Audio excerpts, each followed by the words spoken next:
નમસ્તે વિદ્યાર્થી મિત્રો, હું રવિ પટેલ આપ સર્વે વિદ્યાર્થી મિત્રોનું ઓનલાઈન પ્લેટફોર્મ પર હાર્દિક સ્વાગત કરું છું। શરૂઆતના સેશન છે, નાનકડો એક પરિચય આપી દઉં, પછી આગળ વધી જઈશું। નામ છે Ravi Patel, bachelor of engineering electronics and communication.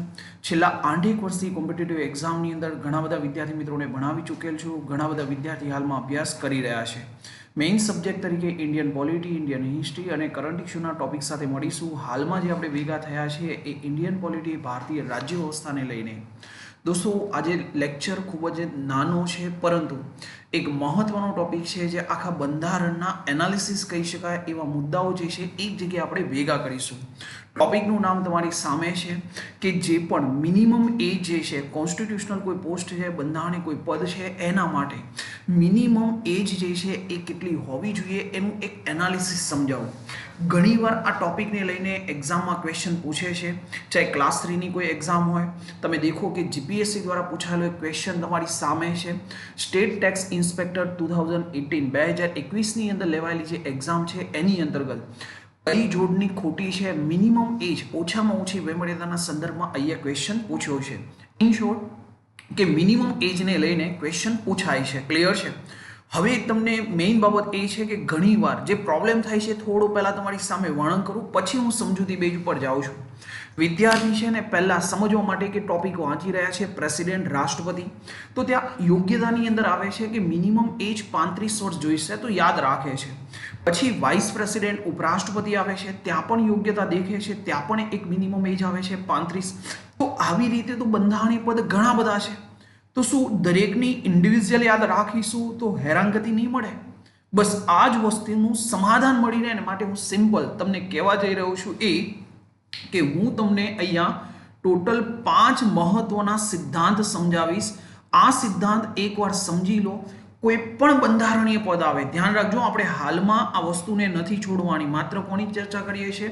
Constitutional કોઈ પોસ્ટ છે, બંધારણીય કોઈ પદ છે, એના સંદર્ભમાં। બરાબર છે કે કોઈ પણ બંધારણીય પદ તમને પૂછે છે, તમે મિનિમમ એજ જાતે સરળતાથી નક્કી કરી શકશો। ક્લિયર છે?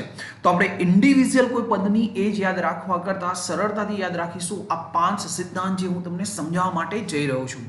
છતાં પણ એકવાર તમે આ ક્વેશ્ચનને દેખો, તમારી રીતે વિડીયો પોઝ કરો અને આ કેસની અંતર્ગત આન્સર વિચારીને રાખો। પછી હું આગળ જતાં ફરીથી આ ક્વેશ્ચન તમારી સામે રજૂ કરીશ અને પછી આપણે એનું સોલ્યુશન દેખીશું। ક્લિયર છે? ચલો, હવે હું સમજૂતી પેજ ઉપર આગળ વધી જાઉં છું, સ્ટાર્ટ કરી દઉં છું। તો અહીંયા હું સમજાવવાની શરૂઆત કરી રહ્યો છું 5 સિદ્ધાંત।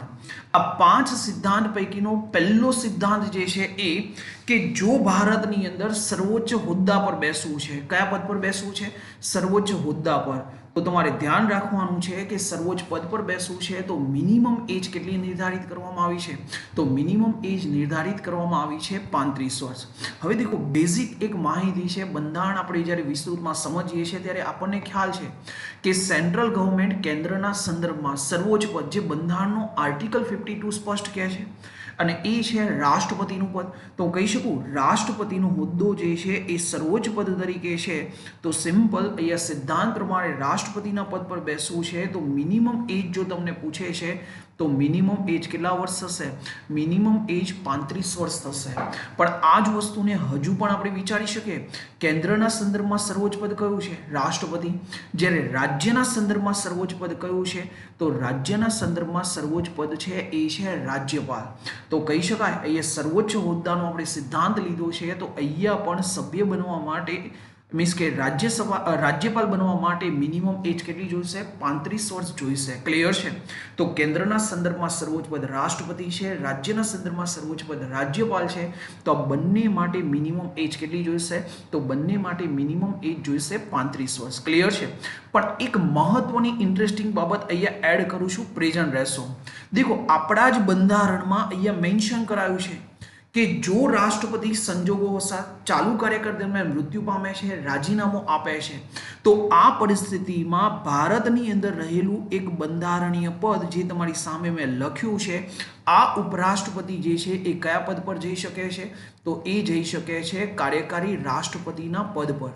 પણ કહી શકાય આ પદ માટે બંધારણમાં જ જોગવાઈ છે કે આ પરોક્ષ રીતે રાષ્ટ્રપતિના પદ પર જઈ શકે છે, તો હું એ પદને અહીંયા લિસ્ટમાં એડ કરી શકું કે આ વ્યક્તિ પણ ઇનડાયરેક્ટ આ પદ પર જઈ શકે છે. તો આ કેસમાં ઉપરાષ્ટ્રપતિ બનવું છે તો પણ મિનિમમ એજ કેટલી જોઈશે? મિનિમમ એજ જોઈશે 35 વર્ષ. દોસ્તો ક્લિયર થઈ રહ્યું છે?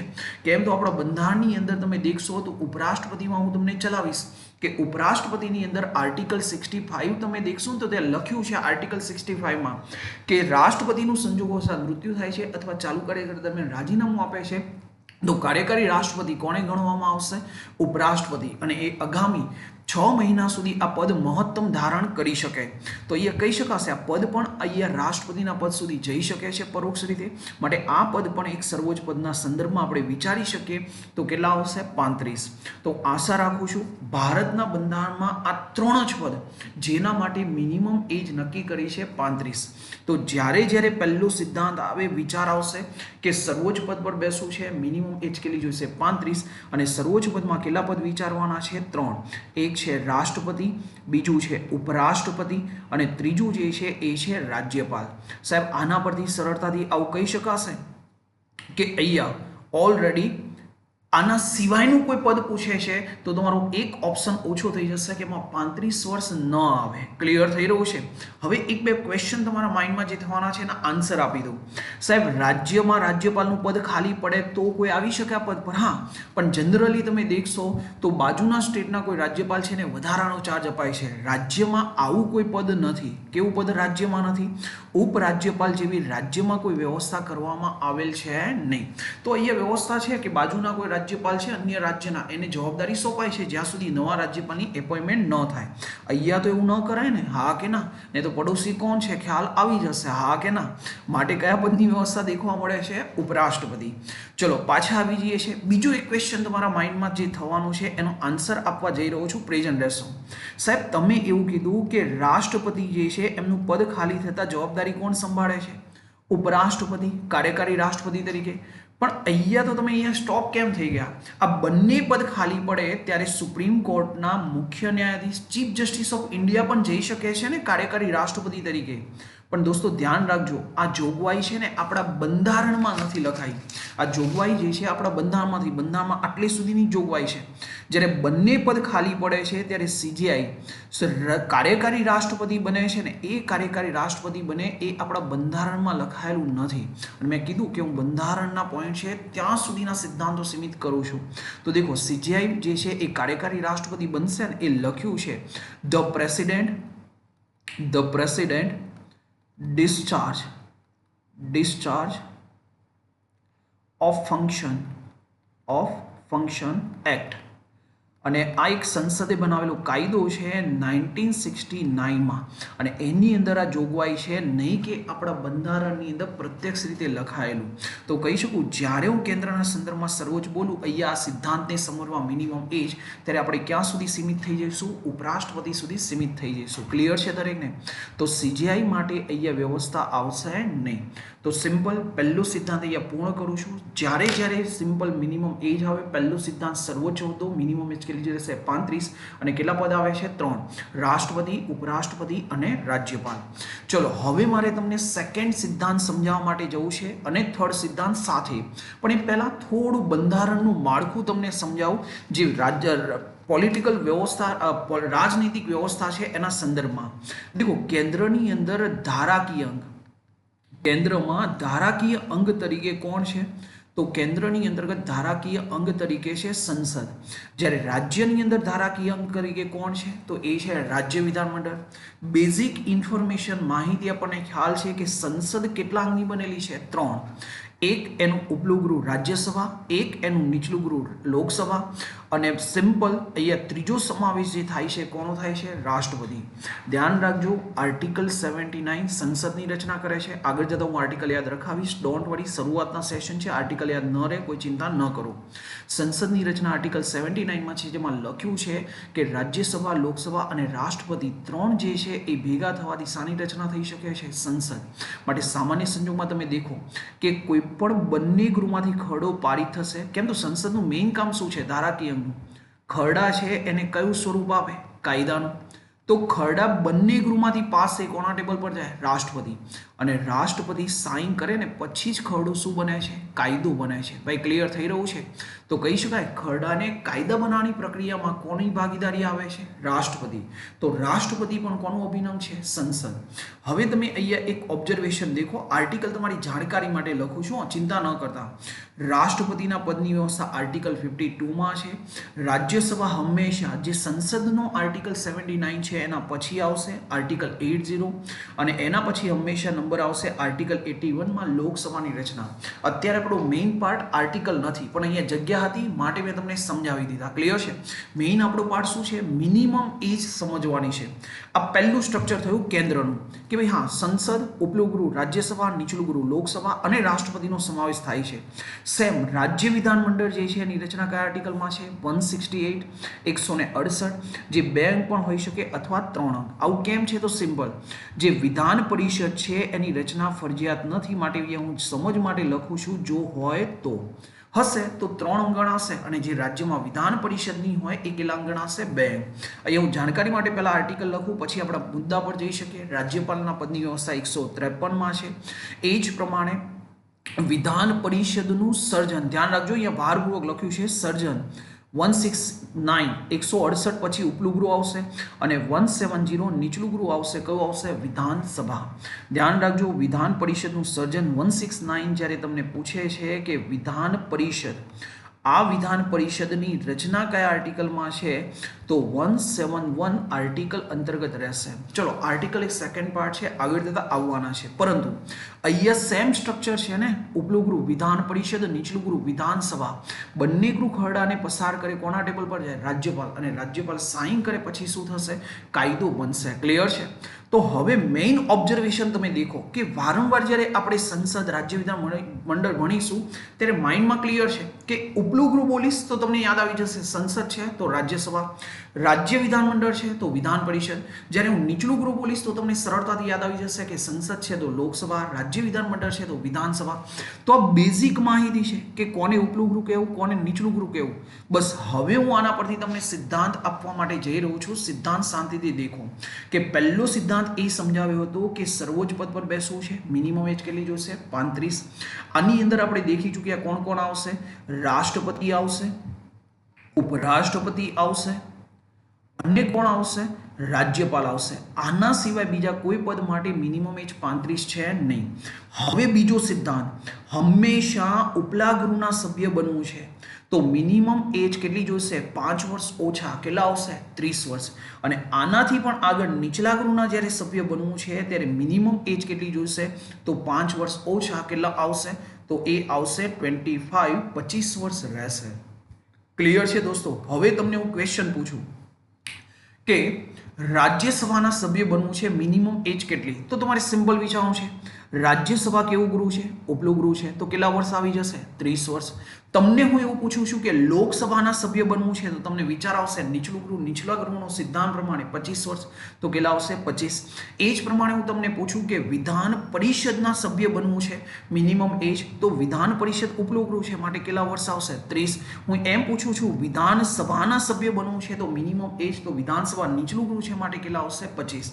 તો દેખો સરળતાથી તમને યાદ રહી ગયું. હવે તમને પૂછે કે કોઈ ગૃહના સભ્ય બનવું છે, જેમ કે એક્ઝામ્પલ વિધાનસભાના સભ્ય બનવું છે તો સિમ્પલ યાદ આવશે વિધાનસભા નીચલું ગૃહ છે, સિદ્ધાંત પ્રમાણે નીચલા ગૃહ માટે કેટલા જોઈએ? 25.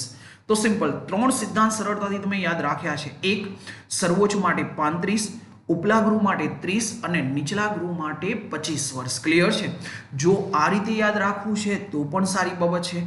આ પ્રમાણે કહી શકું 35, 30 અને 25. અહીંયા પણ કહી શકાય 35, 30 અને 25. તો દેખો 3 સિદ્ધાંતો તમે સરળતાથી યાદ રાખ્યા 5 માંથી કે ભાઈ સર્વોચ્ચ માટે 35, ઉપલા ગૃહ માટે 30, નીચલા ગૃહ માટે 25. કયું ગૃહ ઉપલું છે, કયું નીચલું ગૃહ છે આપણને ક્લિયર છે. હવે એક સ્ટેપ આગળ વધું છું. દેખો આની અંદર સમાવેલા ક્વેશ્ચન જે સીધા પ્રત્યક્ષ દેખાતા નથી, અને પૂછે છે તો એક એક્ઝામ્પલ લો, ભારત દેશની અંદર વડાપ્રધાન બનવું છે તો ભાઈ ભારતના બંધારણ પ્રમાણે સ્પષ્ટ છે કે વડાપ્રધાન એવા વ્યક્તિ બની શકે જે સંસદના સભ્ય હોય, એટલે કે લોકસભા અથવા રાજ્યસભાના સભ્ય હોય એ વ્યક્તિ શું બની શકે છે? વડાપ્રધાન. અને હવે તમને પૂછ્યું છે કે વડાપ્રધાન બનવા માટે મિનિમમ એજ કેટલી જોઈશે, તો તમે મને એ કહો કે લોકસભા અને રાજ્યસભામાં બંનેમાંથી મિનિમમ એજ ક્યાં દેખવા મળે છે? લોકસભા. એ કેટલી છે? 25. તો મિનિમમ પોસિબિલિટી વિચારવાની છે તો વડાપ્રધાન બનવા માટેની મિનિમમ એજ કેટલી આવશે? 25 વર્ષ આવશે. કેમ? તો એ તો વ્યક્તિ સંસદના સભ્ય છે, ચાહે લોકસભા અથવા રાજ્યસભા, અને પાછું મિનિમમ પૂછ્યું છે તો બંનેમાં નાનો આંકડો ક્યાં છે? લોકસભા. તો આન્સર કયો આવશે? લોકસભા આવશે. ધ્યાન લેજો, ઘણીવાર વિદ્યાર્થીઓ જે ભૂલ કરે છે કે સિમ્પલ વિચારે છે વડાપ્રધાન લોકસભામાંથી જ બને. ના હો, બંધારણ સ્પષ્ટ કહે છે એવો કોઈ સંસદ સભ્ય જે વડાપ્રધાન બની શકે, એવો વ્યક્તિ જે સંસદ સભ્ય છે વડાપ્રધાન બની શકે. ક્લિયર છે? ચાહે રાજ્યસભા પણ હોઈ શકે અથવા લોકસભા, પણ હા, એ બન્યા પછી એને મેજોરિટી એનું સમર્થન કયા ગૃહમાં હોવું જોઈએ? તો સમર્થન હોવું જોઈએ લોકસભામાં. તમને એક્ઝામ્પલ આપું, હાલમાં નરેન્દ્ર મોદી સાહેબ વડાપ્રધાન છે.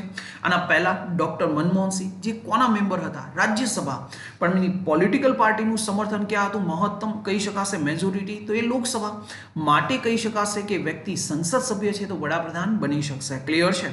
તો આશા રાખું નાનકડું હોમવર્ક આપું છું. અત્યાર સુધી એવા કેટલા વડાપ્રધાન જે રાજ્યસભાના સભ્ય હતા અને વડાપ્રધાન બન્યા છે, તો એ શાંતિથી એકવાર દેખજો. 3 થી 4 નામ દેખવા મળશે.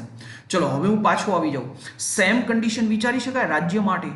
મુખ્યમંત્રી બનવું છે સાહેબ, મુખ્યમંત્રી કોઈ પણ ગૃહનો સભ્ય બની શકે, ચાહે વિધાન પરિષદ હોય અથવા વિધાનસભા હોય, તો કહી શકાશે કોઈ પણ સભ્ય બની શકે છે. તો અહીંયા મિનિમમ એજ કેટલી આવશે? મુખ્યમંત્રી માટે પણ 25 વર્ષ આવશે. ભાઈ ક્લિયર થાય છે? કેમ? તો બંનેમાં નાનો આંકડો ક્યાં છે? વિધાનસભામાં. અને વિધાનસભાનો સભ્ય મુખ્યમંત્રી બને છે તો મિનિમમ એજ કેટલી આવશે? 25. તો ધ્યાન લેજો, તમને પૂછે કે વડાપ્રધાન બનવું છે કે મુખ્યમંત્રી, મિનિમમ એજ કેટલી જોઈએ? તો ભારતની અંદર આ મિનિમમ એજ કેટલી આવશે? 25. કે આમાંથી જ બને છે, માટે કહી શકું છું કે અહીંયા છુપાયેલા ક્વેશ્ચન છે એવું વિચારી શકાય. બીજું પૂછે કે મંત્રી બનવું છે, કેબિનેટ મંત્રી, રાજ્ય કક્ષા, તો સેમ કન્ડિશન.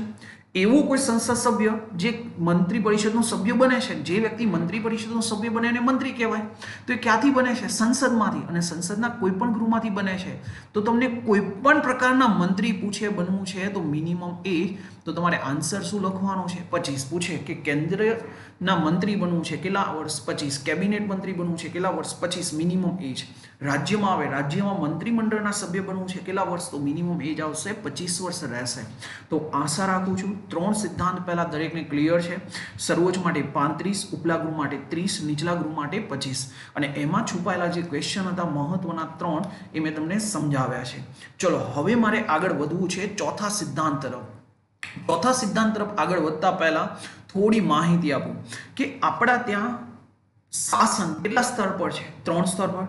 એક સેન્ટ્રલ ગવર્મેન્ટ એટલે કે કેન્દ્ર સરકાર, બીજું સ્ટેટ ગવર્મેન્ટ એટલે કે કહી શકાશે રાજ્ય સરકાર. દેખો અહીંયા હું તમને કહીશ કે આનાથી કેન્દ્ર રાજ્ય સરકારના બધા લગભગ જે મહત્વના બંધારણીય પદ છે ને આવી જશે. આ કેન્દ્ર દર્શાવે છે, આ રાજ્ય દર્શાવે છે. તો આ 3 સિદ્ધાંતમાં કેન્દ્ર અને રાજ્યના જે પણ પદ છે આ 3 સિદ્ધાંતમાં આવી ગયા.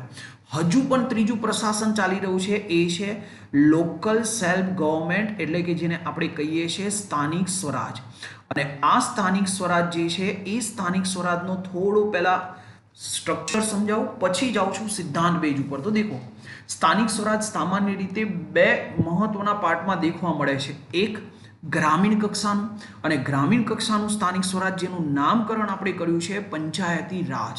જ્યારે શહેરી કક્ષાનું સ્થાનિક સ્વરાજ જેનું નામકરણ કરાયું છે નગર પ્રશાસન અથવા નગરપાલિકા. ક્લિયર છે? તો જ્યારે હું પંચાયતી રાજ બોલું સમજી જવાનું કે ગ્રામ્ય વિસ્તારની અંદર સ્થાનિક સ્વરાજની ચર્ચા છે. જ્યારે હું નગરપાલિકા નગર પ્રશાસન બોલું છું, જોડણી થોડી ધ્યાને લઈ લેજો, નગર પ્રશાસન કહું છું ત્યારે સમજી જવાનું કે આ શહેરી વિસ્તારના સ્થાનિક સ્વરાજની ચર્ચા ચાલી રહી છે. સમજવા માટે એની જે પણ ઇન્સ્ટિટ્યૂટ છે, એની જે સંસ્થાઓ છે દેખીએ તો પંચાયતી રાજમાં સામાન્ય રીતે 3 મહત્વની ઇન્સ્ટિટ્યૂટ દેખવા મળે છે. ગ્રામ્ય કક્ષાએ ગ્રામ પંચાયત, તાલુકા કક્ષાએ તાલુકા પંચાયત અને જિલ્લા કક્ષાએ જિલ્લા પંચાયત રહેશે. સેમ કન્ડિશન શહેરી વિસ્તારના સ્થાનિક સ્વરાજમાં પણ અલગ અલગ રાજ્યમાં 3 સ્તર દેખવા મળે છે. એક નગર પંચાયત, નાના શહેર છે તો નગરપાલિકા, અને મોટા શહેર છે તો મહાનગરપાલિકા. થોડા શબ્દોને સમજ આધારિત હું ડિફાઇન કરું છું, પ્રેઝન્ટ રહેજો.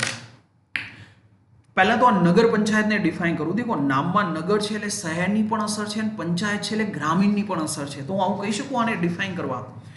જ્યારે કોઈ ગ્રામીણ ક્ષેત્ર ધીરે ધીરે પરિવર્તિત થઈ શહેરી વિસ્તારમાં પરિવર્તિત થઈ રહ્યું છે, હવે નથી ગ્રામીણ ક્ષેત્ર રહ્યું, હજુ નથી સંપૂર્ણ શહેરી બની શક્યું.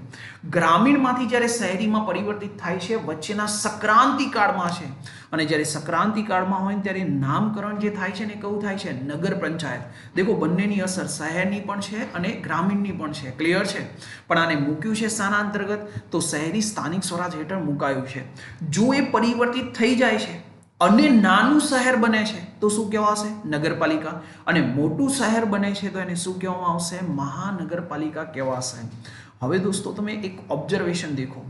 આ 6 સંસ્થાની અંદર દરેકમાં 3 પદ સરળતાથી આપણને દેખવા મળશે, પ્રત્યક્ષ અથવા પરોક્ષ ચૂંટાયેલા. જેમ કે એક્ઝામ્પલ, ગ્રામ પંચાયત છે તો સરપંચ, ઉપસરપંચ અને સભ્યો. સેમ કન્ડિશન અહીંયા, પ્રમુખ તાલુકાના, તાલુકા પંચાયતના ઉપપ્રમુખ અને સભ્યો. સેમ કન્ડિશન અહીંયા, જિલ્લા પંચાયતના પ્રમુખ, જિલ્લા પંચાયતના ઉપપ્રમુખ અને સભ્યો. નગર પંચાયતની અંદર પણ દેખવા મળે છે પ્રમુખ, ઉપપ્રમુખ અને નગર પંચાયતના સભ્યો. નગરપાલિકામાં તમે દેખવા મળે છે નગરપાલિકાના પ્રમુખ, અહીંયા ઉપપ્રમુખ અને કાઉન્સિલર શબ્દ લખાય છે. કયો શબ્દ લખાય છે? કાઉન્સિલર. કે નગરપાલિકાના જે સભ્યો છે, મેમ્બર છે, એના માટે કયો શબ્દ લખાય છે? કાઉન્સિલર. અહીંયા તમે દેખો મહાનગરપાલિકામાં મેયર, ડેપ્યુટી મેયર અને કોર્પોરેટર. બરાબર છે? તો દેખો આ રીતના અલગ અલગ દરેકમાં 3 પદ છે. ટોટલ 6 સંસ્થા છે તો કેટલા પદ તૈયાર થયા? 18 પદ તૈયાર થયા. હા કે ના? હવે તમને આમાંથી ક્વેશ્ચન ભારપૂર્વક પૂછે છે કે ભાઈ સરપંચ બનવા માટે મિનિમમ એજ કેટલી જોઈએ? તો તમે વાંચ્યું હોય તો યાદ આવી જાય કે સાહેબ સિમ્પલ છે કે 21 વર્ષ જોઈએ. તમને થોડું અઘરું બનાવે કે સરપંચ માટે 21 છે તો જિલ્લા પંચાયતના પ્રમુખ માટે તો તમે હવે વિચારવાનું બદલી દો કે ના ભાઈ એક ઉપરના સ્તર પર છે તો એજ વધારીએ. તો આ ભૂલ ન કરતા. હજુ એક ક્વેશ્ચન પૂછું, તમને પૂછે કે સાહેબ મોટા શહેર છે, મહાનગરપાલિકાના મેયર બનવું છે, કેટલા વર્ષ? તો દેખો ઘણી વાર છે ને વિદ્યાર્થી પોતાની રીતે સ્વીકારે છે કે સરપંચ માટે 21 તો આના માટે આટલા હશે 25 30 વગેરે. તો ધ્યાન રાખો, સિમ્પલ એક સિદ્ધાંત આપી રહ્યો છું. એ સિદ્ધાંત શું છે? તો એ સિદ્ધાંત ચોથા ક્રમે જે છે એ એડ કરું છું અહીંયા. બરાબર છે? ચોથા ક્રમે અહીંયા એડ કરું છું કે સ્થાનિક સ્વરાજના કોઈ પણ સંસ્થા છે એના ઓલરેડી મેમ્બર અથવા અધ્યક્ષ બનવું છે તો એની અંદર મિનિમમ એજ જે નક્કી કરાઈ છે કેટલી કરાઈ છે? 21. તો દેખો એક સિક્વન્સ તૈયાર થાય છે. સર્વોચ્ચ માટે 35, ઉપલા ગૃહ માટે 30, નીચલા ગૃહ માટે 25 અને સ્થાનિક સ્વરાજ માટે કેટલી? 21. આ બધી સંસ્થાઓ સ્થાનિક સ્વરાજ છે. કોઈ પણ આ 18 માંથી પદ પર જવું છે, મિનિમમ એજ કેટલા વર્ષ આવશે? મિનિમમ એજ આવશે 20 વર્ષ. ચાહે મેયર હોય તો પણ 21 વર્ષ મિનિમમ એજ, સરપંચ હોય તો પણ મિનિમમ એજ કેટલી આવશે? 21 વર્ષ. હવે દોસ્તો ભૂલ નહીં થાય ને, પૂછે કે નગરપાલિકાના પ્રમુખ બનવું છે, ઓછામાં ઓછી વયતા કેટલી જોઈશે? તો નગરપાલિકા એ સ્થાનિક સ્વરાજ છે તો ખ્યાલ છે, અને એના માટે સિદ્ધાંત પ્રમાણે કેટલા વર્ષ આવશે? તો એ આવશે 21 વર્ષ. તો દેખો ઘણું કામ સરળ થઈ ગયું. 3 સ્તરની સરકાર આપણે તૈયાર કરી, સેન્ટ્રલ, સ્ટેટ અને સ્થાનિક સ્વરાજ. બરાબર છે? Local self government. અને 4 સિદ્ધાંત આપણા પૂર્ણ થયા. સર્વોચ્ચ માટે 35, ઉપલા ગૃહ માટે 30, નીચલા ગૃહ માટે 25 અને સ્થાનિક સ્વરાજ માટે કેટલા રહેશે? એ રહેશે 21 વર્ષ. ચલો હવે હું અહીંયા જાઉં છું છેલ્લો પોઈન્ટ. બરાબર છે? ફટાફટ ફિલ કરી દઉં છું. હવે ભૂલ નહીં થાય એવી આશા રાખું. મેં ટોટલ કેટલા સિદ્ધાંત સમજાવવાના કીધા હતા? 5. પાંચમો અને અંતિમ સિદ્ધાંત આપણે અહીંયા બેઠા છે. હા કે ના? બધું બાકી છે.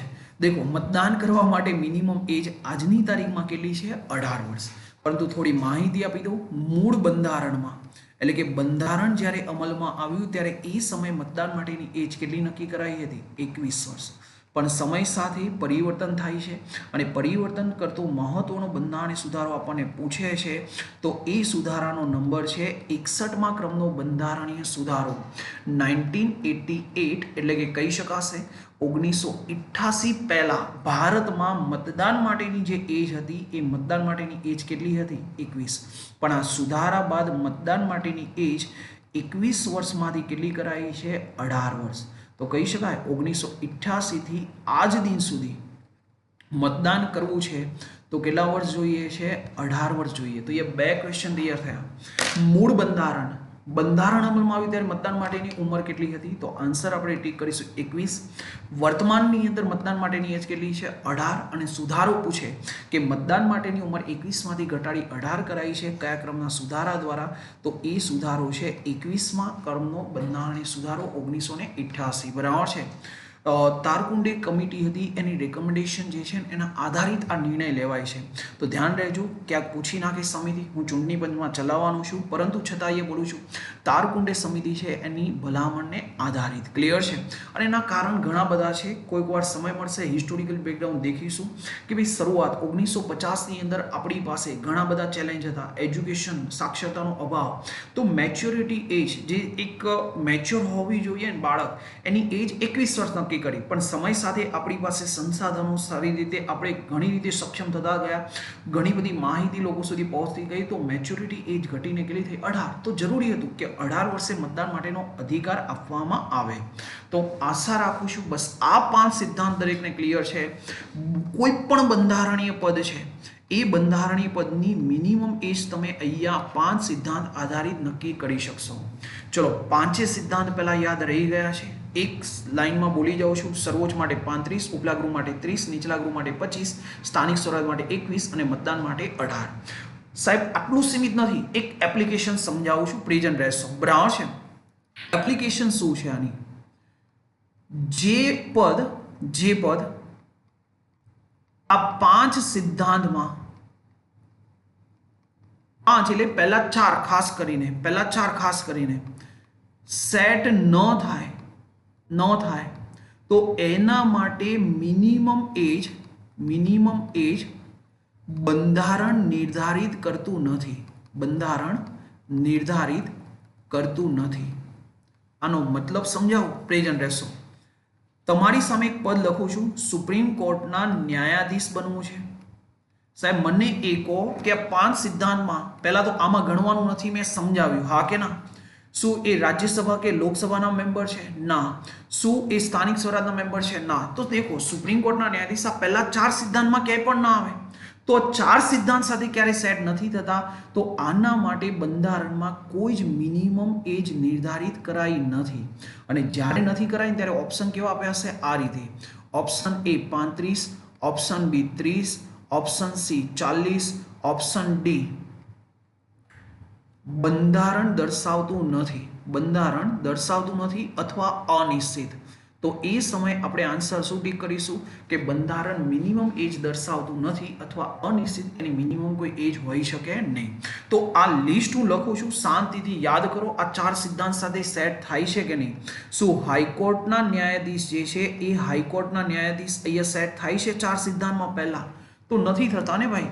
તો સિમ્પલ એના માટે પણ મિનિમમ એજ ન હોય. તો આ પૂછે છે સુપ્રીમ કોર્ટે હાઈકોર્ટના ન્યાયાધીશ માટેની મિનિમમ એજ, તો આપણો જવાબ હોવો જોઈએ કોઈ જ મિનિમમ એજ ઓછામાં ઓછી વયમર્યાદા છે નહીં પદ પર જવા માટે. સાહેબ શું ભારતની અંદર CAG કે કોમ્પ્ટ્રોલર એન્ડ ઓડિટર જનરલ, નિયંત્રક અને મહાલેખા પરીક્ષક, ભાઈ આ પણ રાજ્યસભા લોકસભાના કોઈ મેમ્બર જ નથી, સ્વતંત્ર સંસ્થા છે. તો આના માટે પણ કોઈ મિનિમમ એજ આવશે નહીં. આનાથી આગળ એક સ્વતંત્ર મહત્વની સંસ્થા જે ઇલેક્શન કરાવે છે, ચૂંટણી પંચ. આની અંદર ચૂંટણી કમિશનર હોય છે, એક મુખ્ય અને 2 અન્ય. શું ચૂંટણી કમિશનર બનવા માટે મિનિમમ એજ છે? ના, નથી. એ સર્વોચ્ચ પદ નથી, ઉપલા ગૃહના સભ્ય નથી, નીચલા ગૃહના નથી, એ સ્થાનિક સ્વરાજ. તો એના માટે મિનિમમ એજ બંધારણ દર્શાવતું નથી. તો અગેન આન્સર શું બનશે કે અનિશ્ચિત કોઈ મિનિમમ એજ હોઈ શકે નહીં. એજ પ્રમાણે મહત્વની બંધારણીય સંસ્થા UPSC, એજ પ્રમાણે સ્ટેટ PSC એટલે કે સ્ટેટ પબ્લિક સર્વિસ કમિશન, આના ચેરમેન હોય કે પછી સભ્યો હોય, આની અંદર પણ કોઈ મિનિમમ એજ નક્કી કરાયેલી છે નહીં. તો ખાસ ધ્યાન રાખજો કે આવું કોઈ પણ પદ તમને બંધારણમાં સિદ્ધાંતમાંથી ઉપાડીને પૂછે છે અને જો આ પહેલા 4 સિદ્ધાંતમાં સેટ ન થાય તો એના માટે કોઈ મિનિમમ એજ નથી. જેમ કે એક્ઝામ્પલ તમને પૂછે કે નાણાપંચ જે છે એની અંદર એક વ્યક્તિ ચેરમેન છે અને 4 વ્યક્તિ સભ્યો છે, તો શું આના સભ્ય બનવા મિનિમમ એજ બંધારણમાં છે? તો બંધારણમાં કોઈ જ મિનિમમ એજ છે નહીં. એ જ પ્રમાણે તમને પૂછે કે એટર્ની જનરલ બનવું છે. એટર્ની જનરલ છે ને વડાપ્રધાન મંત્રી પરિષદને કાયદાકીય સલાહ આપે, પણ એ વ્યક્તિ ન તો સંસદના મેમ્બર હોય, સંસદના કોઈ ગૃહના સભ્ય નથી, તો એના માટે કોઈ મિનિમમ એજ નથી. નથી આ સર્વોચ્ચ પદ, નથી આ સ્થાનિક સ્વરાજનું પદ. એ જ પ્રમાણે તમને પૂછે કે એડવોકેટ જનરલ બનવું છે, તો આ કેસમાં મિનિમમ એજ, તો આના માટે પણ મિનિમમ એજ ન હોય. તો દેખો સિમ્પલ, જે વ્યક્તિ આ પાંચ સિદ્ધાંતમાં સેટ થાય છે એના માટેની મિનિમમ એજ, જેમ કે રાજ્યસભાના સભ્ય તો હા ઉપલું ગૃહ છે માટે 30 વર્ષ, લોકસભાના સભ્ય તો હા નીચલું ગૃહ છે માટે 25 વર્ષ, વડાપ્રધાન તો હા સંસદ સભ્ય છે તો મિનિમમ એજ લોકસભાના સંદર્ભમાં વિચારી શકાય તો 25 વર્ષ. પણ અહીંયા જે આ પદ લખ્યા છે મેં, સુપ્રીમ કોર્ટ, હાઈકોર્ટના ન્યાયાધીશ, કે ચૂંટણી પંચના કમિશનર, યુપીએસસી, એસપીએસસીના ચેરમેન સભ્યો, નાણાપંચ, આ સિદ્ધાંતમાં સેટ થતા નથી, માટે એની કોઈ મિનિમમ એજ બંધારણ દર્શાવતું નથી. તો દોસ્તો હું આશા રાખું દરેકને સરળતાથી હવે કોઈ પણ પદ આવે સિમ્પલ 5 લાઈન યાદ કરવાની છે અને આન્સર આપવાનો છે. હવે આશા રાખું કોઈ દિવસ કોઈ ભૂલ થશે નહીં. ચલો આ 5 સિદ્ધાંત અહીંયા પૂર્ણ કરું છું. આની બહાર કોઈ ક્વેશ્ચન ન હોઈ શકે. તમારી સામે સ્ટેટ ટેક્સ ઇન્સ્પેક્ટરમાં પૂછાયેલો ક્વેશ્ચન તો દેખો, મુખ્યમંત્રી બનવા માટે તો ભાઈ વિધાનસભામાં વિધાન પરિષદનો સભ્ય હોય અને વિધાનસભામાં મિનિમમ એજ 25 છે, તો હા 25 કે તેથી વધુ એના હોવા જોઈએ. પહેલા દેખો યોગ્ય જોડણી છે એ કઈ છે નક્કી કરવાની, તો પહેલું સાચું છે, મિનિમમ એજ કેટલી હોવી જોઈએ 25.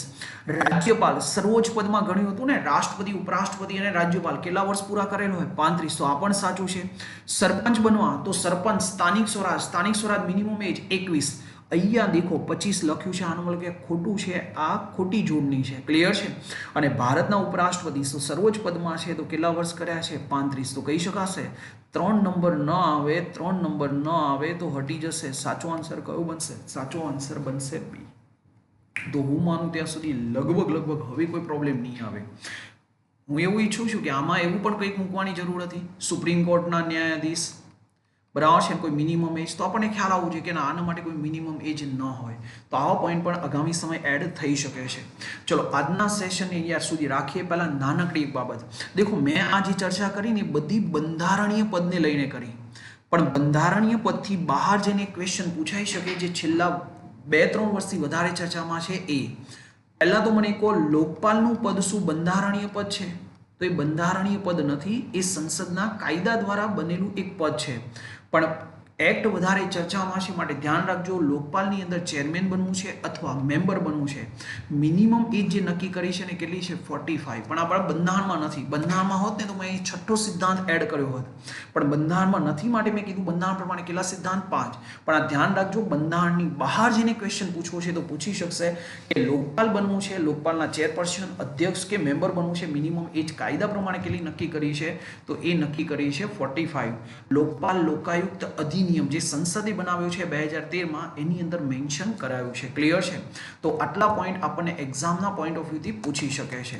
તો આશા રાખું લગભગ દરેક વિદ્યાર્થી મિત્રોને ક્લિયર છે. ચલો આજના સેશનને હું અહીંયા સુધી વિરામ આપું છું. જય હિન્દ, જય ભારત. Take care. મળીએ છીએ એક નવા સેશન સાથે.